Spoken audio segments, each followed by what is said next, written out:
ഇന്ന് എൻ്റെ വീട്ടിൽ നിന്ന് സമാധാനമായിട്ട് ഞാൻ ഭക്ഷണം കഴിക്കുന്നൊരു ദിവസമാണ് കേട്ടോ. ഗോകുലും ആദ്യകുട്ടനൊന്നുമില്ല, ഞാനും എൻ്റെ അച്ഛനമ്മയും മാത്രം. എനിക്ക് ഭയങ്കര ഇഷ്ടമാണ് അങ്ങനെ ഞാനും അച്ഛനമ്മയും മാത്രമായിട്ടിരിക്കുന്ന ദിവസങ്ങളും. എനിക്കറിഞ്ഞൂടാ, ആ സമയത്ത് അച്ഛനമ്മയ്ക്കും കൂടുതൽ അറ്റൻഷൻ എന്നിലേക്കായിരിക്കും. ഇപ്പോൾ സഞ്ജു ഉണ്ടെങ്കിലും ഗോകുലുണ്ടെങ്കിലും ആദ്യകുട്ടനുണ്ടെങ്കിലും അവർക്കായിരിക്കും കുറച്ച് പ്രയോറിറ്റി കൂടുതൽ എന്ന് എനിക്ക് തോന്നാറുണ്ട്. ചിലപ്പോൾ അങ്ങനെയൊന്നും ആയിരിക്കില്ല, പക്ഷേ ഞാൻ മാത്രമുള്ളപ്പോൾ അമ്മ ഇങ്ങനെ എനിക്ക് ഇഷ്ടമുള്ളത് ഇങ്ങനെ എന്താ വേണ്ടതെന്ന് ചോദിച്ചിട്ട് ഇങ്ങനെ ഉണ്ടാക്കി തന്നുകൊണ്ടേ എനിക്ക്.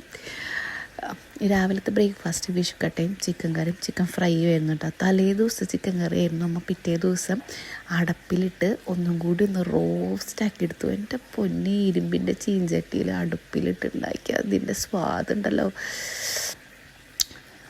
വിഷുക്കട്ടയും ചിക്കൻ കറിയും ട്രൈ ചെയ്യാത്തവർ ഒന്ന് ട്രൈ ചെയ്ത് നോക്കണം, നല്ലതായിരിക്കും.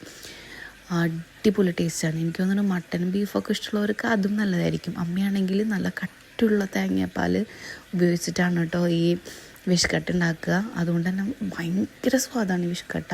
എനിക്ക് തോന്നുന്നു തൃശ്ശൂർക്കാരുടെ ഒരു ഫേമസ് ഐറ്റമാണത്. ഉച്ചയ്ക്ക് കഴിക്കാൻ ചോറും ചിക്കൻ കറിയും ചിക്കൻ ഫ്രൈ ആണ് കേട്ടോ. ഇത് ഞാൻ അമ്മയുടെ അടുത്ത് പറഞ്ഞ കോമ്പിനേഷനാണ്.